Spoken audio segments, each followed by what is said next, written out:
এই দুলাল সরকারের স্ত্রী চৈতালি সরকার দুলাল সরকারের খুনের পর, তার স্বামীর খুনের পর ঠিক কি অভিযোগ করেছিলেন রাখবো আপনাদের সামনে। তো আমার যেটা মনে হচ্ছে পুলিশ সঠিক তদন্তর দিকে এগিয়ে যাচ্ছে, তবে আরও কিছু মাথা থাকতে পারে আমি আন্দাজ করছি।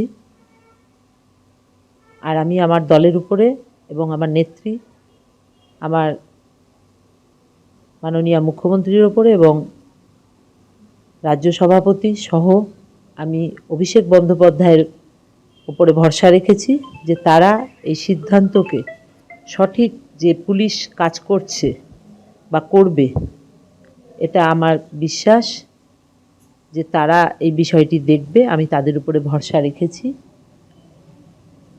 আমি পুলিশের উপরেও ভরসা রেখেছি।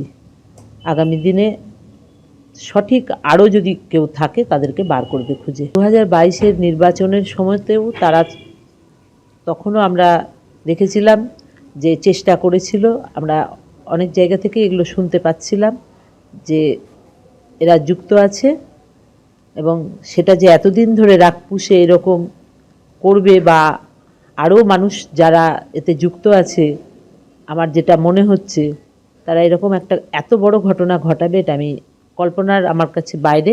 এটা আমার কাছেও এই রকমই খবর ছিল, এটাও হতে পারে। বড় মাথা আরো যে চেয়ারম্যান হলে তার ক্ষমতা বাড়বে, তার লোকজন বাড়বে, তার সম্মান বাড়বে, সব কিছুই তাদের কাছে হয়তো একটা কি বলবো, তাদের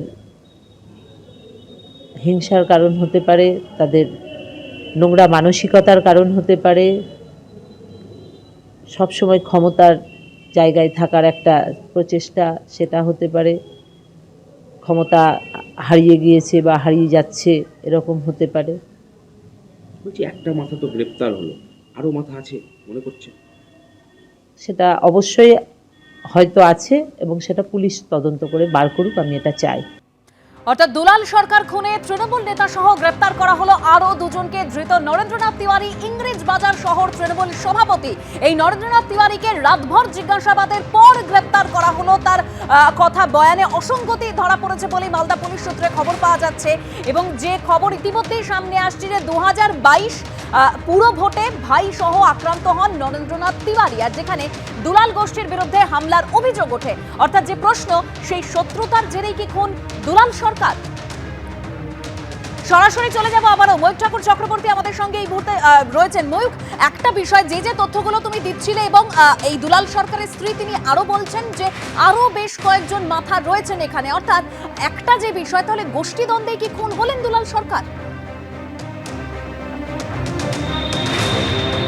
দেখো, আরো কয়েকটা ইনপুট আমরা কিন্তু পুলিশ সূত্রে পাচ্ছি। নরেন্দ্র তিওয়ারি, যাকে গতকাল রাতে রাতভর জিজ্ঞাসাবাদের পর পুলিশ আধিকারিকরা অ্যারেস্ট করেছেন, তার বিরুদ্ধে তো একাধিক অভিযোগ রয়েছে। আমরা যেটা বললাম যে 2022 সালে দুলাল সরকার, তৃণমূল কংগ্রেসের দাপুটে নেতা যিনি মার্ডার হয়েছেন, তার অ্যাসোসিয়েটদের দ্বারা আক্রান্ত হয়েছিলেন এই নরেন্দ্রনাথ তিওয়ারি। শুধু তাই নয়, সূত্র মারফত আরও যেটা জানা যাচ্ছে, এই নরেন্দ্রনাথ তিওয়ারি, যিনি দুলাল সরকার মার্ডার কেসে অন্যতম কনস্পিরেটর, তিনি রাজ্যের এক মন্ত্রীর অত্যন্ত ঘনিষ্ঠ, যিনি মালদায় থাকেন, রাজ্যের এক মন্ত্রীর ঘনিষ্ঠ, এমনটাই সূত্র মারফত খবর।